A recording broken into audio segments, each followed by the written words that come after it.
Hello, everyone. I am Northern Westman, and you are listening to the Disciple Hour, episode 35. Today's topic is usury and greed, and John Malt will lead the conversation about usury. And I'm joined here by John Malt and Ian. Would you like to say hello? Hey, Hello. everybody.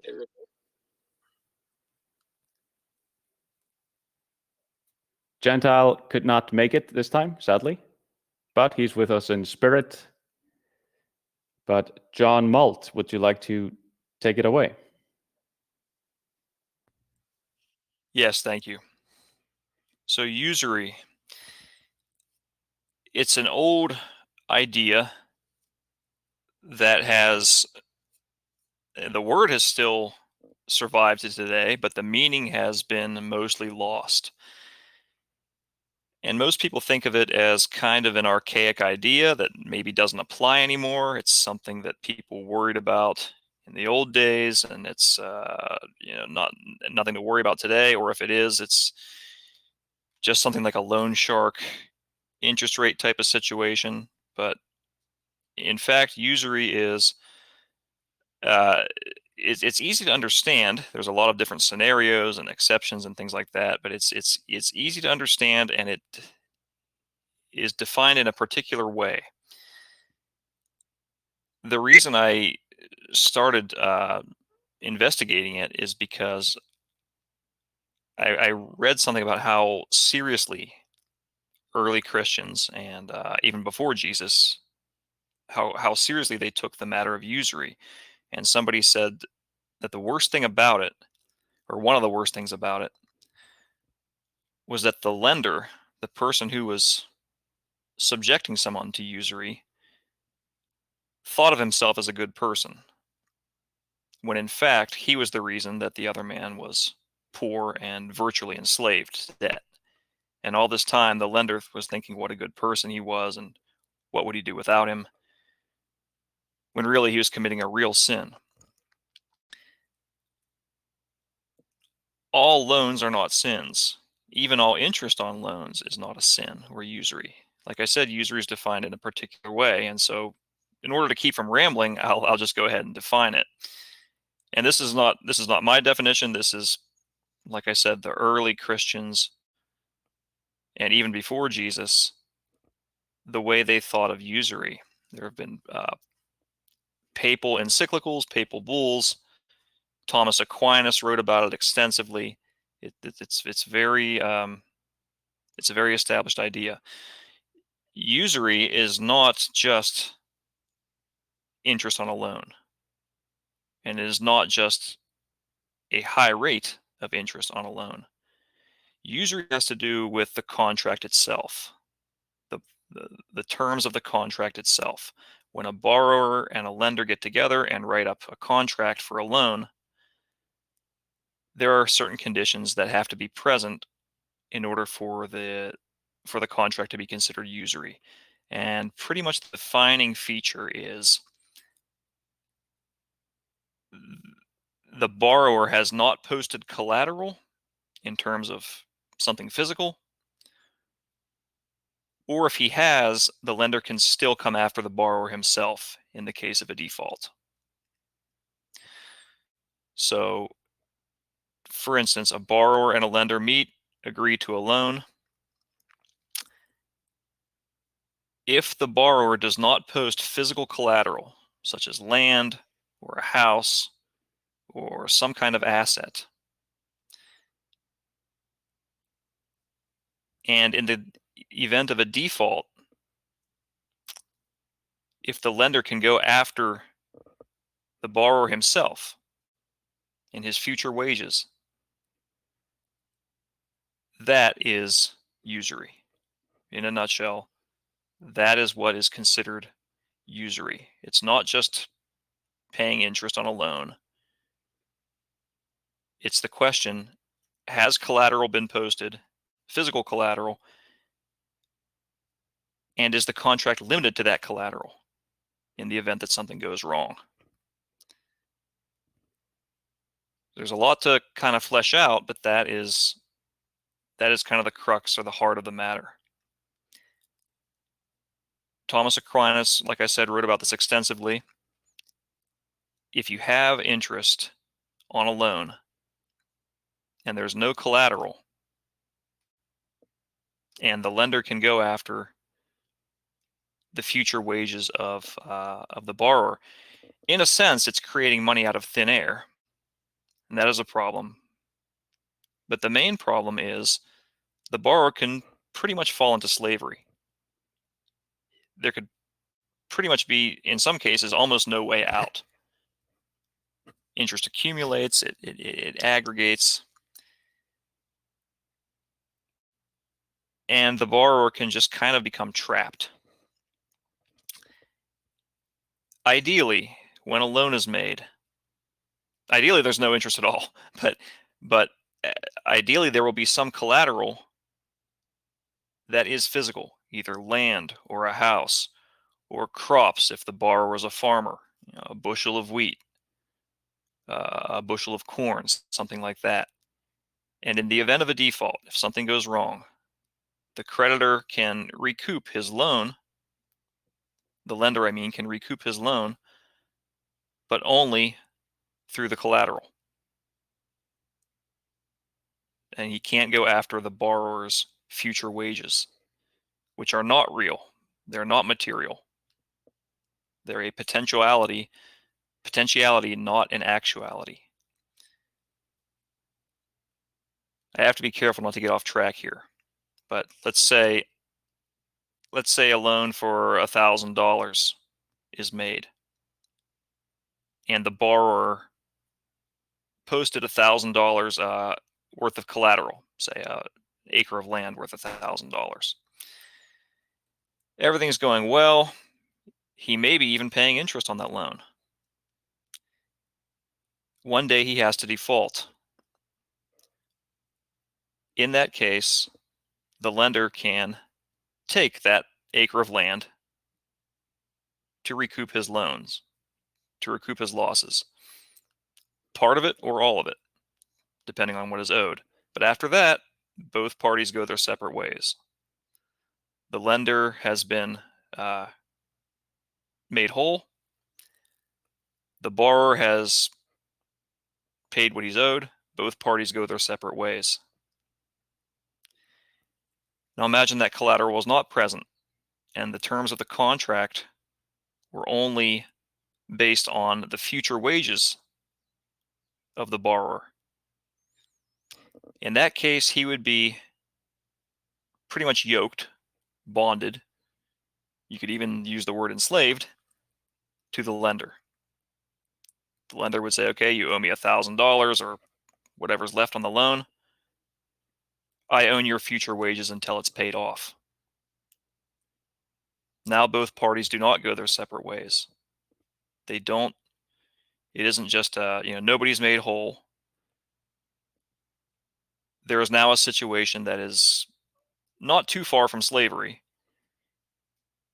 and in some cases it was almost unquestionably slavery, de facto slavery between the lender and the borrower. So to keep from rambling and to kind of summarize everything, usury is defined as a loan that is not limited to physical collateral, a loan that is between or is depending on or hinging on future wages of the borrower. As long as collateral is present and as long as the contract is limited to the collateral, even if the interest is being paid, it is not considered usury, because at any time, either party can cancel everything using the collateral and go their separate ways. I probably didn't summarize that as well as I had planned to, but that is how, like I said, the early Christians, Thomas Aquinas, various popes throughout the centuries in their writings have thought of usury. Usury is based on the contract and the terms of the contract. It is not just any blanket any scenario where interest is being paid. And what I've learned is that the reason, like I said, the guiding principle is their collateral, and can either party cancel the contract at any time and go their separate ways. But it's really moral, because the usury, or just paying interest on a loan, in and of itself is not considered wrong. What's wrong is the situation where somebody can fall into inescapable debt, i.e., slavery. That is what Thomas Aquinas and all the early Christians wanted to avoid. They wanted to avoid a scenario where somebody could fall into slavery through a loan. That was what they wanted to avoid.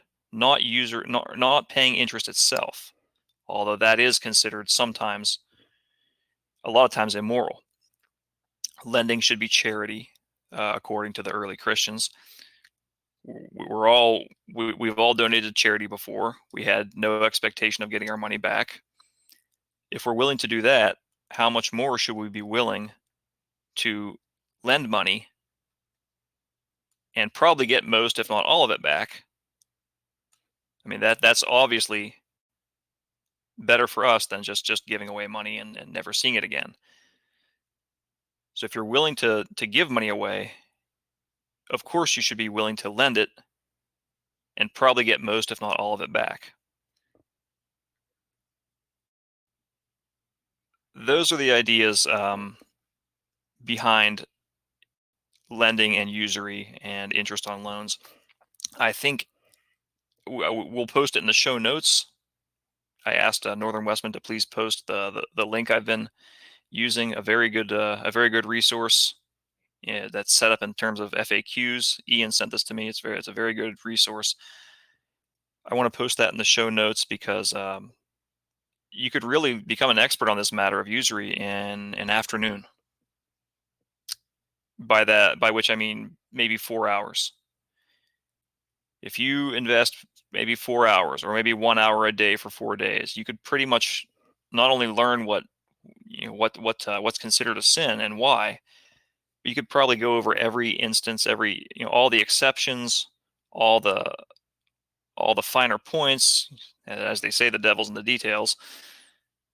You could pretty much learn everything there is to learn about usury and lending, and how to watch out for it, in the space of an afternoon, maybe 4 hours. I think it's a very good investment. It'll serve you for the rest of your life. So I know a lot of people still won't want to do it, but that's that's my hope for listeners today. They could read up a little bit in a very practical document set up in terms of FAQs. Even 1 hour, you could learn a lot about what to look out for. And like I said, if you have about 4 hours or so, you could learn everything there is to learn virtually. Because people ask, what about student loans? Does that mean I could never take out a student loan? When I'm a student, I have no collateral. I'm 18 years old. I have no collateral. By that logic, a student loan is usurious and therefore wrong. According to Thomas Aquinas, technically that may be true, but it's more wrong for the lender, who is charging the interest on the loan, than the borrower, because the borrower is more or less forced into playing the lender's game. Something like student loans, those are necessary. Those are usually necessary. I mean, if you say you're going to become a doctor, we need doctors in the world. Any society needs doctors. And if the lenders are only willing to put you through med school, I mean, nobody has $200,000 to drop on med school out of their pocket. Very few people have $200,000 or $300,000 to just pay out of pocket for med school. Almost everybody needs to take out a loan. If lenders are insisting on interest, you pretty much have to play their game. So while it may be technically wrong for the borrower, it's far more of a sin for the lender. And taking out a student loan as an 18-year-old or 22-year-old is not really as much of a sin as it may sound. But okay, that's my introduction. I don't want to ramble. I want to give others a chance to speak, ask questions. Hopefully that was kind of clear. Hopefully that wasn't too bad. I thought that was a pretty good explanation. I mean, you summed it up in a very, I know that this is kind of a complicated issue, so I think you did a good job getting to the basics of it. I think usually yeah, usury is an interesting thing because it seems like the way a lot of people in our modern day world define it is simply as, excessive interest rates, and that's what most people think usury is. So, like, I've actually found that many states, many U.S. states have anti-usury laws, which basically, from what I understand, all they do is they just put a cap on the interest rates that can be charged on certain types of loans. But because that's what the anti-usury law says, but really that's more a way of just sort of, but it's still charging interest that could potentially be taken from future wages. It's just that they don't do too high a rate, or as high a rate as they might be able to. Well, like I said, the meaning behind usury and usurious lending has pretty much been lost. We what I really found impressive and comforting is that the early Christians and the popes and Thomas Aquinas, they weren't against usury, or they weren't against interest on loans per se. They were worried about men falling into slavery. So we talk a lot about on this podcast about the letter of the law and the spirit of the law. If we have some rule that says interest on loans is wrong, period, we're pretty much back to the law. We're pretty much back to legalism, or the letter of the law instead of the spirit of the law. The early Christians and popes and Thomas Aquinas, they were clear that it's not paying interest itself that is the problem. It's the fact that men fall into slavery, sometimes through no fault of their own. Sometimes it doesn't have to be poor planning. It could just be some kind of accident. If you have no collateral for a loan and you're borrowing based on your future earning, and then you get hit by a bus and you're crippled now. now all your plan is gone. You are never going to make that money back, or you're going to make a lot less now, especially in the olden days when everybody was a laborer. Your days as a laborer are over. Yesterday you were a healthy young man, but today you are a cripple, and you're going to be enslaved to some borrower through no fault of your own. I mean, accidents do happen. That's why we have the word accident. So the early church fathers were more concerned about a person's life and livelihood, and falling into slavery for some bad reason. I mean, I know that slavery is not forbidden in the Bible, I know, but some reasons for being a slave were not right. And one of those situations was you took out a loan under the condition that a loan that had no collateral. It was based on your future earnings or something non-tangible. All loans need to have some kind of collateral that is tangible. A house, an acre of land, a bushel of corn, a bushel of wheat, something that could be used to close that contract and both parties go their separate ways and the damage is limited. Without that collateral, if you're just basing it on future earnings, which are not tangible, they're just an idea, a man could easily fall into slavery. And that was what all the saints were trying to prevent. I do have something to say about this. Luke 6:34-35. Especially 35. Jesus said, "No, love your enemies and do good and lend without expecting anything in return." And this is in the context of loving your enemies. It's so easy to be a total Bible shyster and just take this one verse entirely out of context, expecting people to just lend to whomever, just for no apparently good reason, just lend to whomever asks for it, and God will be good to you. I'm certainly not ready to do that. I'm just admitting it. It feels so, I don't know, it's just so contradictory to my nature to not expect something in return. And that might just be my greedy nature. Yeah, there are definitely pitfalls to lending, and there are definitely people who will easily take advantage of somebody who is generous with their lending. And even if you had $100,000 to lend to a med student, it probably wouldn't be wise to just lend it, or at least the entire amount.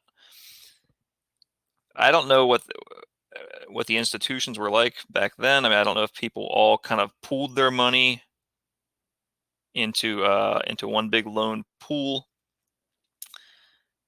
But in principle, and I know this doesn't answer every question, every case, and every scenario, but in principle, if you're willing to give money away, as we are in some cases, to a destitute man or somebody in need, if we're willing to give money away, then certainly we'd be willing to lend it without interest. And statistically, we get 75% of it back at least, something like that. Yes, I could understand that. Anybody can understand that. What happens in the case that somebody just runs off with $100,000? I don't know. I'm sure I'm sure there were safeguards in place for that. But the idea is lending is a form of charity, and you've needed it before in your life. You probably need it again. It was kind of like a pay into it idea. We're always lending, we're always borrowing.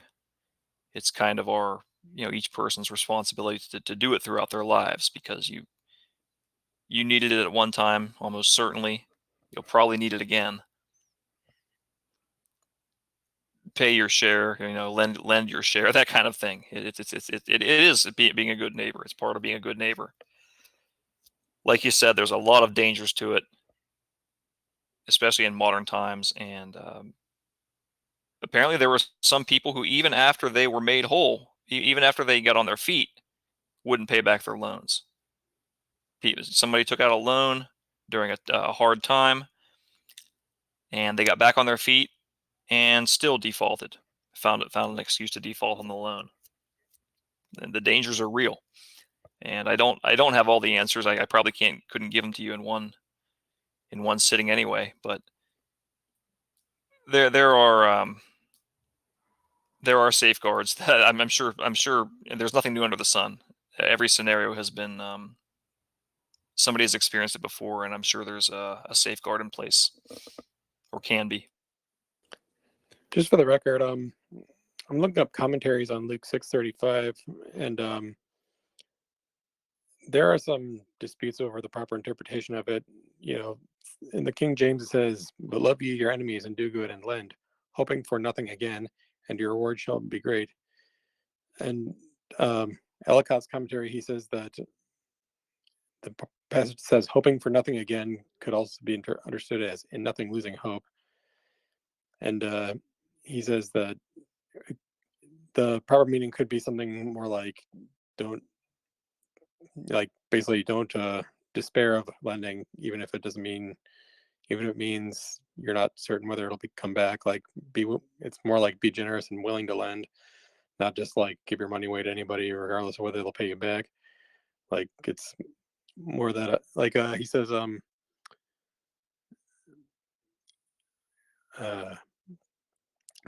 and this gives it as obvious a meaning not less admirable than that of the received version. Give and lend according to the law of Christ, and do not let the absence of immediate profit make you lose heart and hope. There is a great reward. So,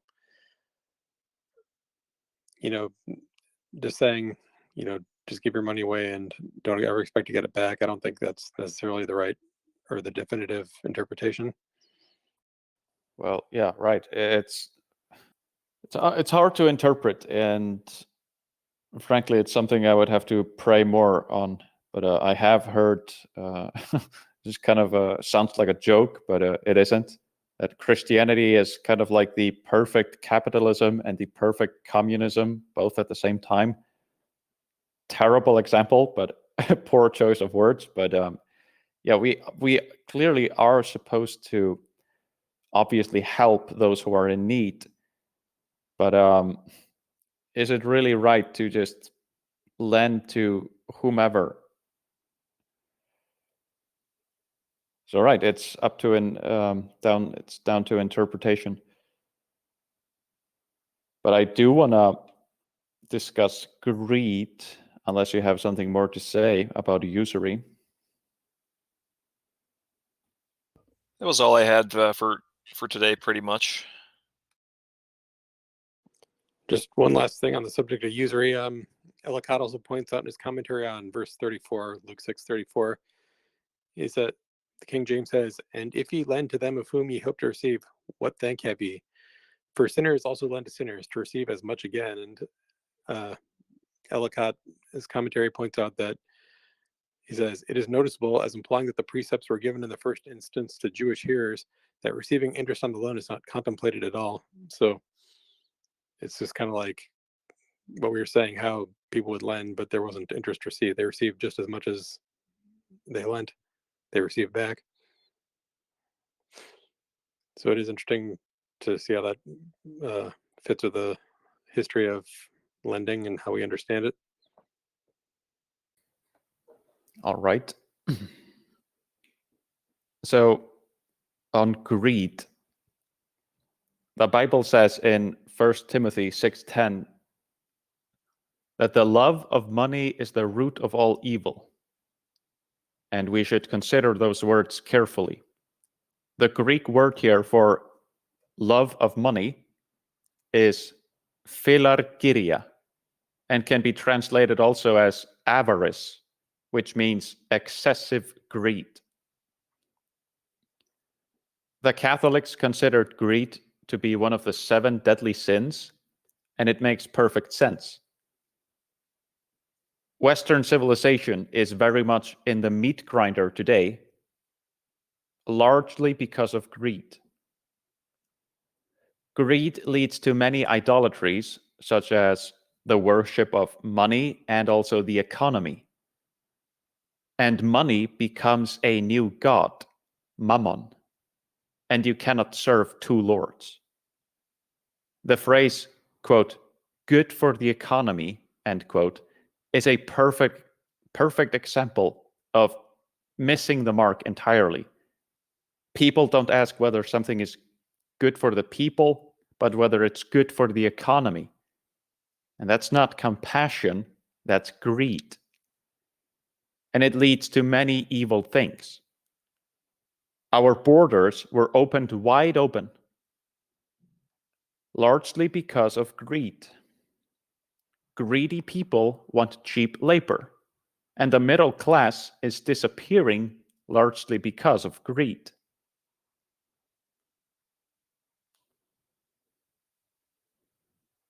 And you could go on.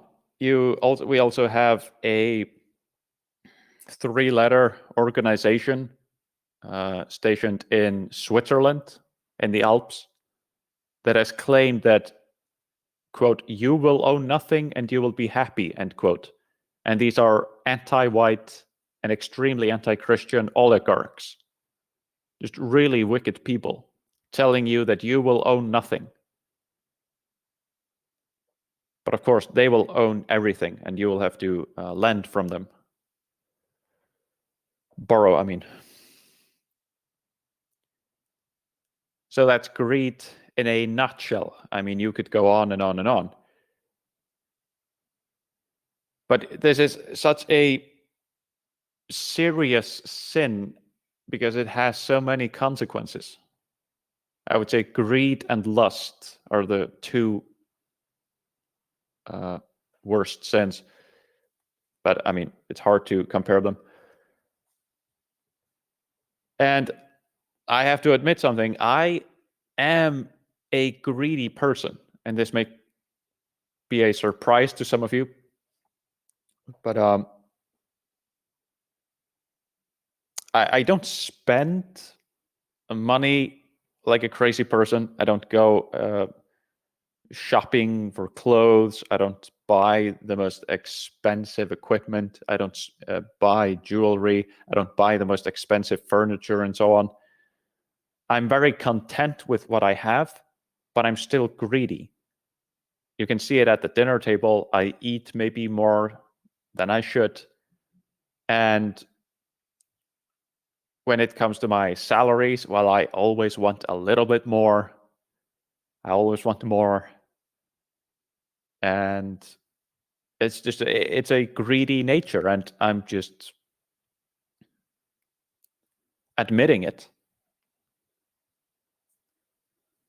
And it's something that I'm very aware of, and I'm trying to fight it. How do I stop being so greedy? Is it by doing more charity? Is that it, really? Or is it just to completely let go? Well, I have the same problem. I think a lot of people. Well, I don't think I know. I know a lot of people have the same problem, at least with food, because you could look around and see overweight people. But I think just about everybody has these urges. How much is enough? How am I sure that I have enough? Why not get more? Either when it comes to food or money, why not get more? How do I know what the limit is? I mean, these are, some of this is a kind of an innocent question, but there's definitely, we're definitely fallen beings. We definitely have a fallen nature. We want as much as we can get every time, without limit. Sometimes just more, more. We don't even know what we're going to buy with the money. We just want it. In situations like that, where we don't even know what we're going to buy, that definitely probably falls in the category of greed. And it's also sinful to not trust God. If you are super fixated on making more and more and more, that's a sign that you don't trust God. You don't trust Him to get you through the next day. You're putting your faith in money and not in God. And Matthew 6:21, for where your treasure is, there will your heart be also. So I think that's something we need to keep in mind also. Yeah, I mean, when I think about the subject of greed or avarice or the love of money, I mean, I think, well, what is money? Fundamentally, it's a medium of exchange. And so what does it represent? The more money you have, the greater your capacity to acquire resources, which, obviously we all need to survive. So I don't think that, wanting money is bad. I mean, certainly we need it to get by, and it allows us to, do things that are beneficial to our well-being. But I mean, I think when you get into the realm of greed or avarice, maybe wanting just a little more isn't necessarily greed. It's just maybe wanting to have a little bit more security about your ability to acquire necessary resources. But, I think of these like billionaires who have more money than they could possibly ever use, who have more money than they could ever spend in their own lifetime, who, I've heard that, I'm not a billionaire, obviously, but I've heard that for a lot of them, they do have this kind of like amongst themselves, they do sort of try to one up each other by seeing who can get a little more than each other. And, I think at that point, that's when you're kind of in the realm of greed, where you're kind of looking to acquire money for its own sake rather than out of need. So and I think if if you just want more and more money because you think that it'd be fun to say, hey, I have more money than this guy, I'm the ninth richest man in the world or whatever. I mean, that's not that's where I would call you avaricious, because you don't actually need the money in itself. You just want it for its own sake. So I think that's where the real harm comes in.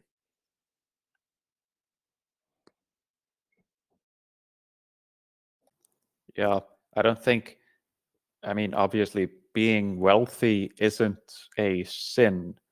I mean, Abraham, Isaac, and Jacob, they were fabulously wealthy. But then there's the story of, wasn't it Lazarus? You mean the poor man, the parable? Yes. Was it in Luke? Yeah. Yeah. Or the poor man was Lazarus, and the wealthy man, he didn't have a name, correct? Yeah. I believe that's right. Yeah, he lived a greedy life, you could say. And the story goes that, yeah, the parable, the moral of that story was that he went to hell because he was greedy and he never cared for Lazarus, who was a beggar outside his gates. But that doesn't mean that, like I said, that doesn't mean that all wealthy people go to hell. I mean, Abraham was very wealthy, and he was also a part of that parable. He was in Abraham's bosom. Well, I think it's getting back to like what I was saying. We're not back. We're not in the law anymore. Where we're in the spirit. Having money in and of itself isn't what's wrong. Having millions or even billions of dollars isn't what is wrong. It's putting your faith in it and seeing it as vanity and becoming attached to it and putting your heart there instead of with spiritual things and with God. That's the problem. It's not money in and of itself. There isn't some amount that becomes a sin. It's your relationship to it that is the problem. Yeah. For me, it's hard to even imagine such a disgusting act of selling, say, let's say that you're selling oats. You're producing oats and selling it. And you try to rip off your customers by putting sawdust in the oats. You blend sawdust amongst the oats. And there's like a percentage of the weight that you cannot surpass without the customer realizing it. And that kind of a mentality, I cannot understand such a greedy mentality. I said that I was greedy. I'm not trying to make excuses. I'm just saying I don't understand how people can be that greedy. And I don't know if you know the story of unbreakable glass. So basically, glass contains sodium. It's often called soda glass. Anyway, sodium, it's an alkali metal, but if you ionize it with potassium, you will replace the sodium ions with potassium ions, which is also a alkali metal, and you will get the result unbreakable glass, virtually almost unbreakable. You can throw a beer glass in the wall, it doesn't break. And you would think that everyone wants unbreakable glass, right? The market would just scream for unbreakable glass, and the market will meet, the demand. They will start producing the supply. Actually, that hasn't happened. Unbreakable glass has been invented. However, glass makers, they probably correctly assumed that if you produce unbreakable glass, then people will not consume it. They wanted to sell more. They wanted to sell glass that breaks so that the buyer would have to buy more. And so products are very often designed to break in order to increase consumption. Now, guys, I just named one example. I can also, since I remembered, light bulbs.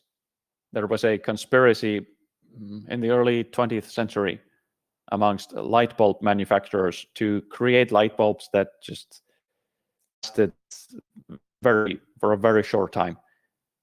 And I mean, this is a true conspiracy, not a theory, a fact.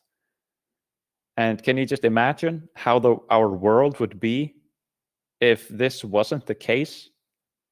Like a world without greed, like where would we even be as a civilization? Imagine all the inventions that we would have that would be just commonplace if products were not designed to break, if they were actually invented and built to last.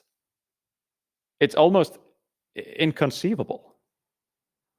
And so greed, it also holds us back as a civilization. It's really hard to just fathom how much it hurts us on a societal level, on a civilizational scale. So that's something to think about. Any thoughts? Yeah, we call that planned obsolescence. That's what you might have heard that term. I have from you, yes. Yeah, planned obsolescence. I have a feeling my running shoes are wearing out faster as the years go on. Maybe it's just me, I don't know, but they seem to be wearing out quicker. Now you're just getting heavier. Yeah, maybe. Case salt, yeah. Maybe so, but it's definitely a real thing. People want to repeat business as much as they can get, and so they plan for their product's obsolescence. Women's pantyhose is the classic example. They could easily make pantyhose that don't wear out, from what I hear, but there would be no repeat business. But yeah, think of how much better we'd be off. We'd have to buy one pair of shoes for our lives, and then we'd be free to spend on other things. I mean, everybody would be better off to some degree if you only had to buy one pair of shoes in your life. You only had to buy one pair of pantyhose in your life, something like that. I mean, we would, if everybody reciprocated in their business, we would all be better off. But there is always the profit motive. And I think publicly traded companies contribute to this. I mean, if you're a publicly traded company, you have to keep your stock price high. You have to. You're trading on the open market. The public literally owns you, and you have fiduciary duties to the public, to your shareholders. You have to keep a certain income stream coming in, and that puts you in kind of an endless hamster wheel of always finding ways to make more money, whether they're beneficial to society or not. Yeah. Although, I mean, it's complicated. When it comes to the unbreakable glass, it was actually East Germany that invented the unbreakable glass. They were going to dominate the glass market worldwide and make East Germany, the leader of glass making. And they're scientists. They figured out the ionization of the soda glass to make it potassium glass, unbreakable. But no, nobody wanted it.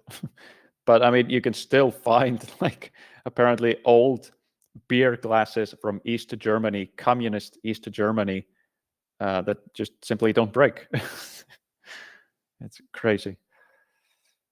But yeah, I mean, but I get your point. It's totally valid. But it's complicated. It's great. I mean, when it comes to okay, I mean, your example is perfectly valid because they have to keep their stock prices high. Why? because the share owners, they want to maximize their profits, and probably out of greed. So, but yeah, it's a complex topic. I do find it interesting that the Bible actually says that the love of money is the root of all evil.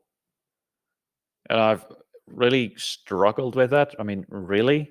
Because in the beginning, I mean, the first sin, wasn't it jealousy or pride?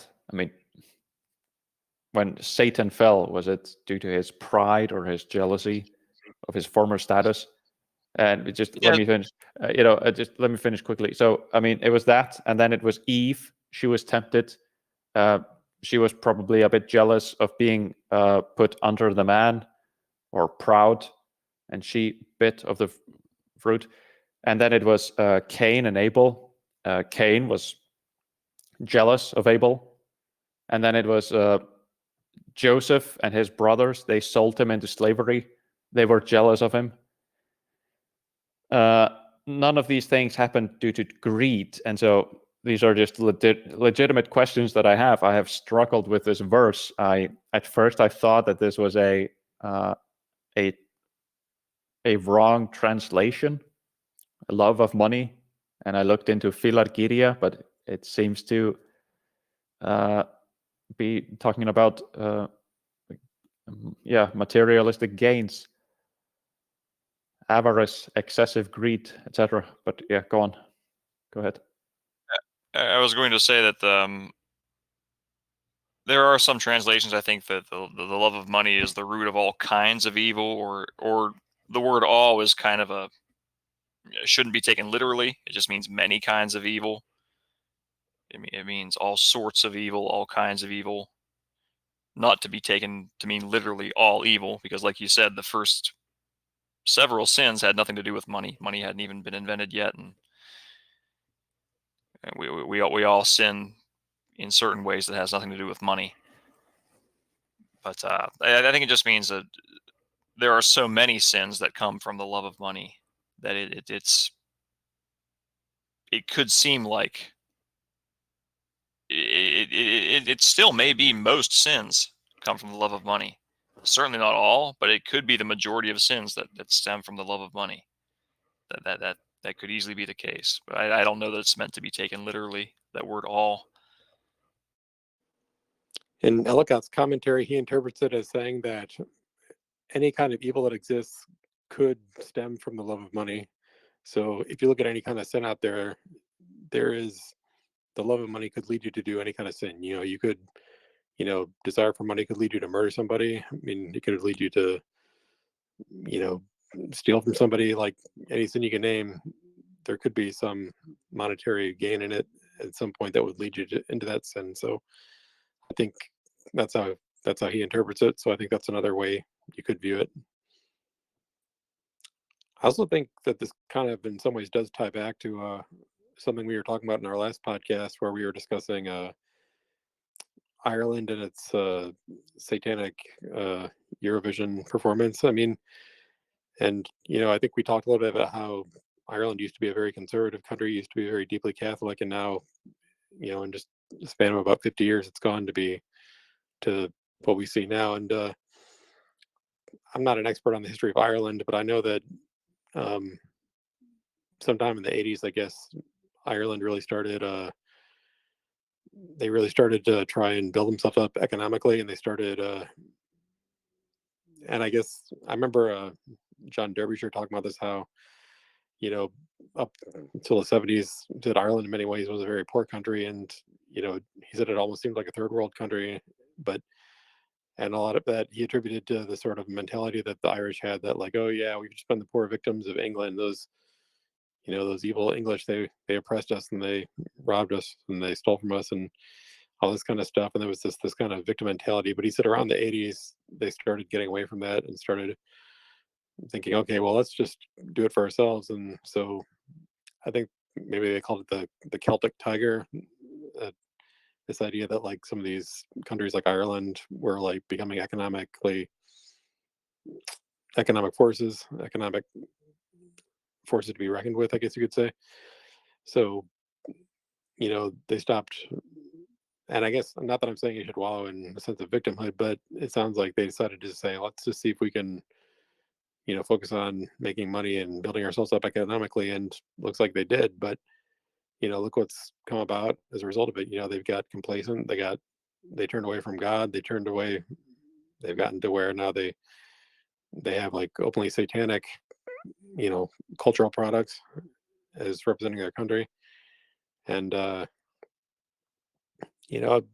some of these people actually gloat about how the Catholic Church really isn't that powerful in Ireland anymore. So, I think it goes back to something I remember hearing as a kid that,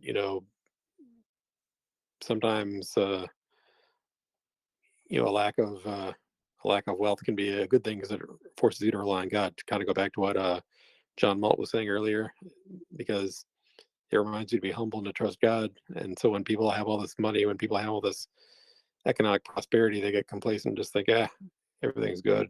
I can trust in the economy to take care of it. I can trust in my money to take care of it. And they forget that, God can take away your blessings in a heartbeat if he wants.